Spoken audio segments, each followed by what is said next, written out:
em Cristo, somente para esta vida, somente para este momento, é entre todos o maior dos miseráveis. Tudo que nós acompanhamos aqui, desde o início, fala passo a passo daquilo que nós aguardamos, fala dos processos da nossa vida, fala da chamada de Deus sobre a nossa vida. Eu não sei se você está com o seu voucher aí. Eu estou com o meu aqui. Está aqui. E eu recebi esse voucher lá no dia 17 de abril de 2011, quando eu entendi que havia um destino final, quando eu entendi que tudo que eu estava vivendo aqui um dia ficaria para trás. E como tem sido ministrado ao longo desses cultos, o meu voucher tem 3 carimbos. E esses 3 carimbos, eles culminam na minha passagem para a vida eterna. Oh glória! Aleluia. Lucas capítulo 9, versículo de número 23. O jovem perguntou para Jesus o seguinte. Ele disse: mestre, o que é que eu faço para herdar a vida eterna? E Jesus disse: honra o teu pai, honra a tua mãe, que é o primeiro mandamento com promessa. Ele disse: sobre isso eu já faço tudo. E Jesus, conhecendo o seu coração, disse: então, venda tudo que você tem, entregue para os pobres, e depois siga-me. O coração daquele jovem pesou, porque a Bíblia diz que ele possuía muitas riquezas.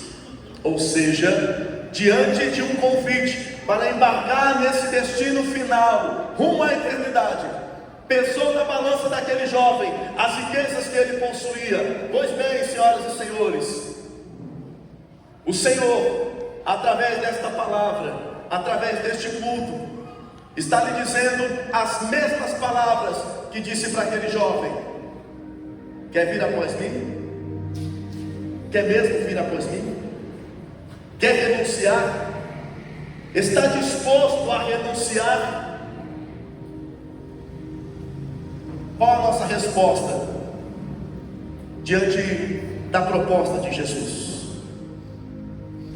A Bíblia vai dizer que o coração daquele jovem, ele se entristeceu. Mas quando ele chegou em Jesus, ele disse a seguinte palavra: bom mestre, o que eu faço para herdar a vida eterna? Bom mestre. E Jesus perguntou para ele: por que você me chama de bom? Por que você me chama de bom? Senhoras e senhores, pergunta: Jesus é bom? Vou te dar mais uma chance. Senhoras e senhores, em nome de Jesus, Jesus é bom? Sim. Com glória. E Jesus falou para aquele jovem, fez essa pergunta: por que você me chama de bom? Jesus é bom, igreja? Sim. E por que é que nós não estamos dispostos a renunciar este mundo por esse Jesus que nós estamos dizendo que Ele é bom? Jesus é bom, igreja? Sim. E por que é que nós não estamos dispostos a abrir mão de muita coisa por conta desse Jesus bom que nós estamos acabando de dizer que Ele é bom? Jesus é bom, igreja? Sim. E por que é que nós não estamos dispostos a renunciar absolutamente nada em face desse Jesus bom? Eu preciso compreender se Jesus é de fato bom, como eu estou dizendo que Ele é. Porque se eu acreditasse verdadeiramente que Ele é bom, não teria nada nesse mundo que eu não trocasse pelo Jesus que eu sei que é bom. O problema é que nós conhecemos a bondade de Jesus por outros, por aquilo que outros dizem, por experiências alheias. E Jesus perguntou para o jovem: por que você me chama de bom? Por que você chama Jesus de bom, igreja? Por que nós chamamos Jesus de bom? Jesus é bom, igreja? Sim. Quando a porta do desemprego bater a sua porta, Jesus é bom, igreja? Sim. Quando você tiver que pegar na alça do caixão de alguém que você ama para ir para o velório, para enterrar, Jesus é bom, igreja? Sim. Na enfermidade, Jesus é bom? Sim.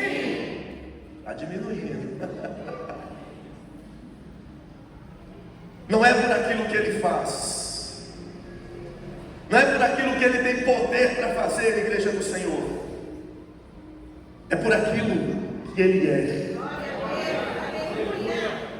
E eu renuncio em face daquilo que Jesus é. Renúncia. Renúncia é uma decisão que nós tomamos. Renúncia é um posicionamento que nós tomamos. Renúncia é um passo que nós damos na direção do Senhor. E quanto mais próximos do Senhor, mais distante daquilo que nos afasta dele, nós estaremos. Você está em prontidão diante do convite do Senhor, ou você está em desculpas diante do convite do Senhor? A partir daqui, desta palavra que eu vou dizer, você nunca mais dirá: eu não sabia que havia um plano de Deus para mim. Pois há um plano, e eu estou dizendo ele para você agora. O plano de Deus é te arrancar das garras do diabo, é te fazer livre, é trocar as tuas vestes, é te dar uma nova identidade, e é carimbar o teu passaporte para a vida eterna. A partir daqui, você está proibido de dizer que não sabia que tinha um plano de Deus para você. O plano de Deus para você é esse. Mas a pergunta dele é: está disposto a renunciar? Pesou, né? Santificação. João capítulo 17, verso número 17, Jesus diz: Pai, santifica-os na verdade, porque a tua palavra é a verdade. Santificação não é outra coisa senão divórcio. Divórcio com o que, pastor? Um divórcio com a mentira. Um divórcio com o engano. Um divórcio com o pecado. Um divórcio com o erro, com o engano. Santifica-os, ó Pai, na tua palavra, porque a tua palavra, ela é a verdade. Tem um mundo de ilusão, de mentira, de engano, e vamos nos acostumando nele, e vamos acreditando em muitas mentiras que se passam por verdade. Mas a verdade, para ser verdade, ela tem 3 pilares. A verdade, para ser verdade, ela precisa ser verdade no início, ela precisa ser verdade no meio, oh glória, e ela precisa ser verdade no fim. Aleluia. Se a santificação é a verdade nos manterá no início, no meio e no fim. Aleluia. Quando é, pastor, que a verdade é verdade no início? João capítulo de número 8, versículo de número 32 diz: e conhecereis a verdade, porque a verdade vos libertará. Oh glória! Aleluia. Quando é que a verdade é verdade no meu, pastor? João capítulo de número 14, versículo de número 6. Disse-lhe Jesus: eu sou o caminho, e ninguém vem ao Pai a não ser por mim. Aleluia. Quando é que a verdade é verdade no final, pastor? Oh glória!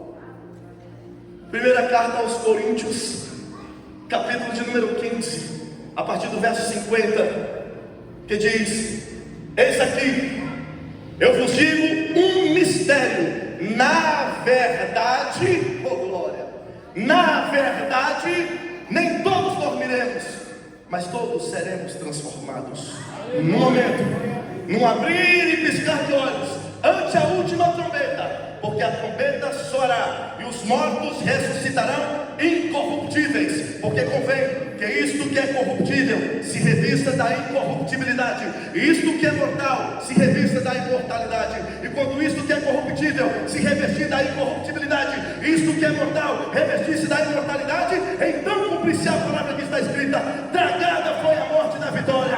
Onde está a morte, a tua vitória? Onde está o inferno, o teu aguilhão? Ora, o poder da morte, o aguilhão da morte, as cadeias do pecado não tem mais poder sobre aquele que está em Cristo Jesus. Porque esta palavra diz: se alguém está em Cristo, nova criatura é. Eis que as coisas velhas se passaram e tudo se fez novo. Quem é que pode adorar?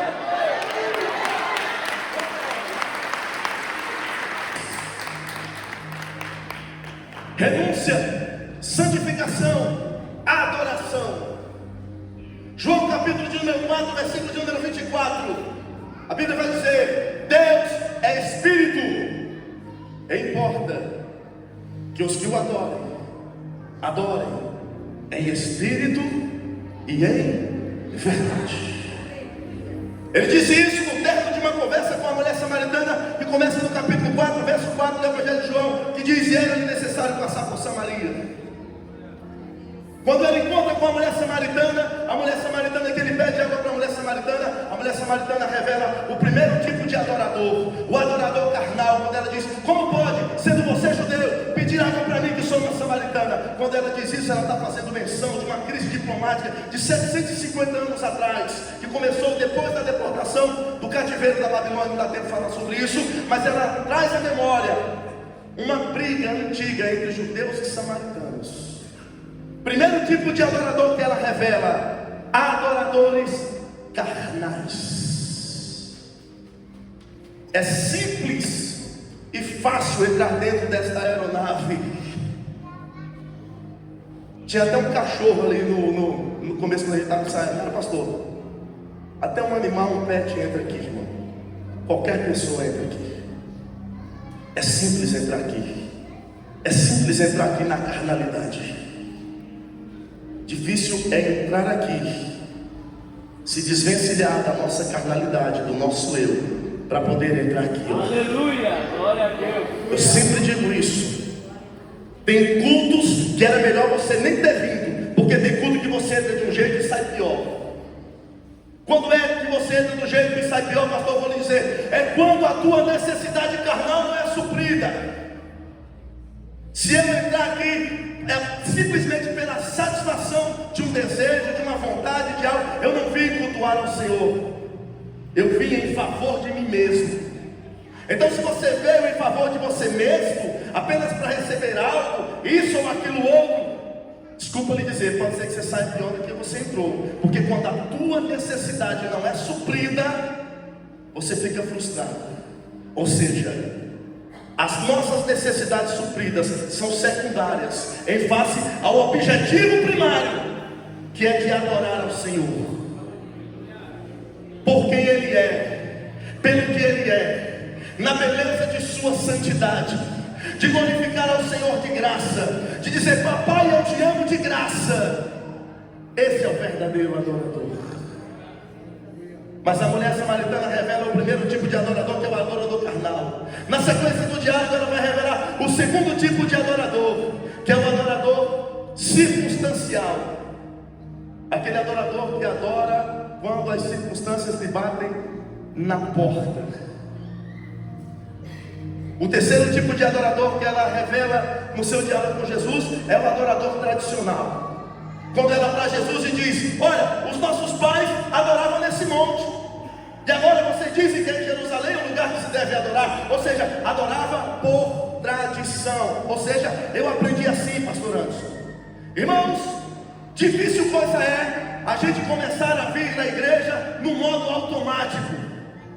Eu venho à igreja porque eu estou acostumado. Eu venho à igreja porque não tenho outra coisa para fazer no domingo. Eu venho à igreja porque eu vejo os irmãos. Ei, escuta.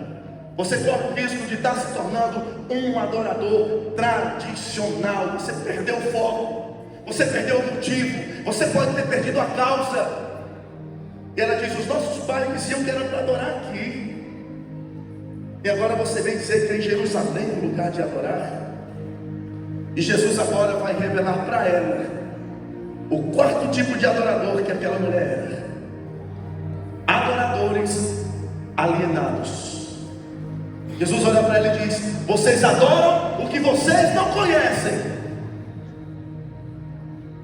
E dói isso aqui.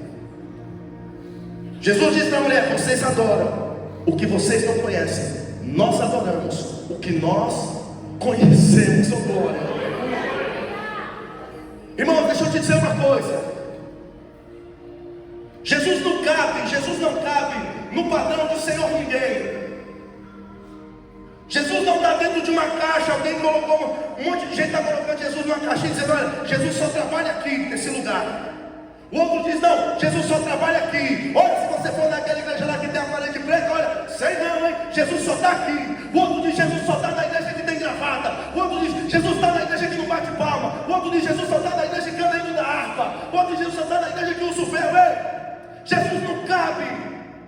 no padrão ético e moral de ninguém. Jesus está acima das nossas tradições, acima de usos e costumes. Jesus é Deus, é o Verbo encarnado. Ele é maior do que qualquer denominação. Ele é maior do que qualquer estereótipo.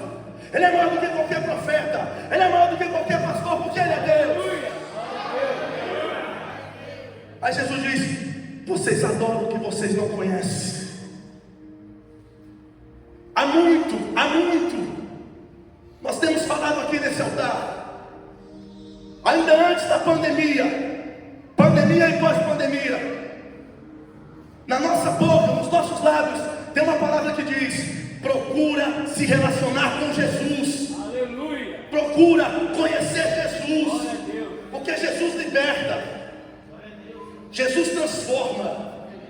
O que tem de gente prendendo pessoas em sistema religioso, mas Jesus está aqui te libertando. Aleluia. Jesus não fundou nenhuma religião, Jesus fundou um estilo de vida. Aleluia. A todos que Ele encontrou, Ele dizia: segue-me, vem comigo, aprende comigo. É assim que se faz. Aleluia. Alienados deste tempo, nós precisamos adorar a Jesus por quem Ele é, pelo que Ele é, pelo que Ele representa para nós. Gênesis capítulo 1, verso 1 vai dizer: em princípio criou Deus os céus e a terra. Céu plural, terra singular. Quando a Bíblia fala de céus, em um desses céus está o céu, que é a nossa morada derradeira. Primeiro céu atmosférico, que a gente vê as nuvens, tudo que a gente pode ver é o primeiro céu.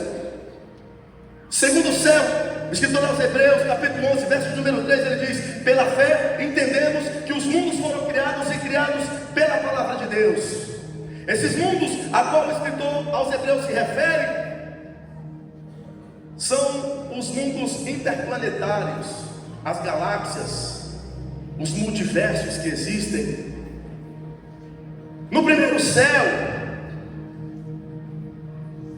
se você for comprar uma passagem na Gol, na Latam, na companhia de sua preferência, ela consegue te levar ao primeiro céu.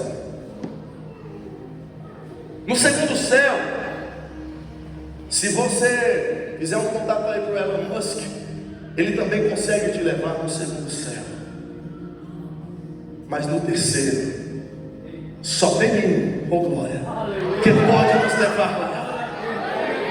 Avião da Latam não pousa lá, foguete do Elon Musk não pousa lá. E quem pousa lá, pastor? A igreja santa, lavada e redimida pelo sangue do Cordeiro. Quem pousa lá?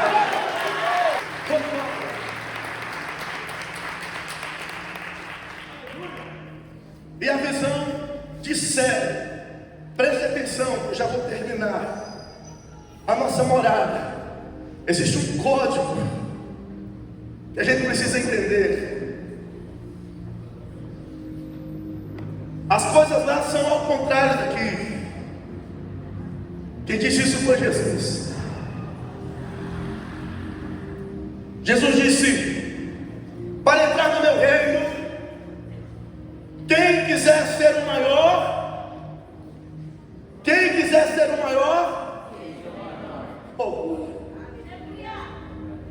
é o contrário do que a gente se comporta aqui, é o contrário do que a gente vê aqui. Jesus disse: no meu reino, quem quiser chegar primeiro,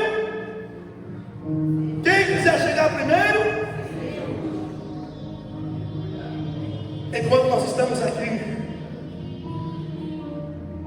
brigando por coisas fúteis, a todo custo queremos estar em evidência.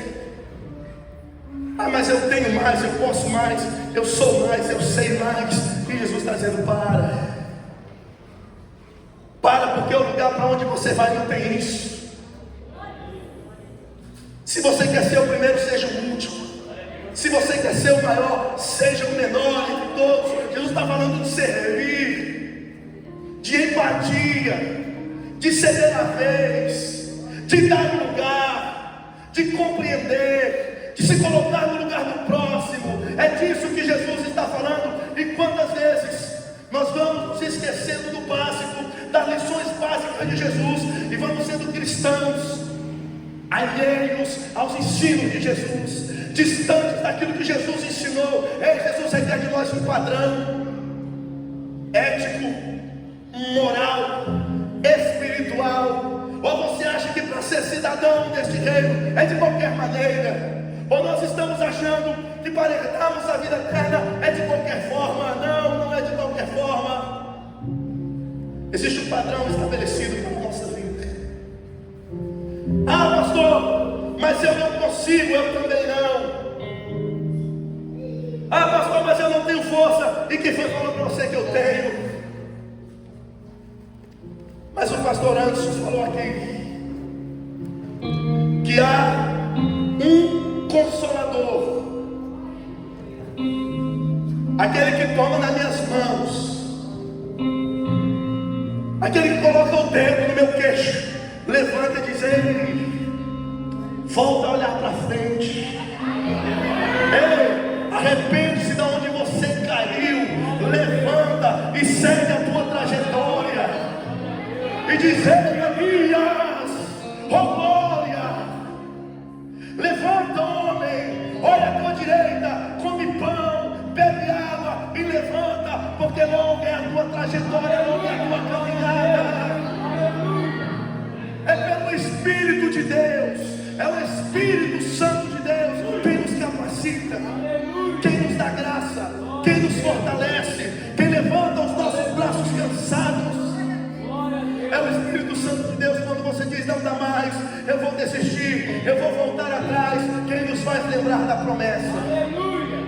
Existe uma promessa, igreja, sobre as nossas vidas,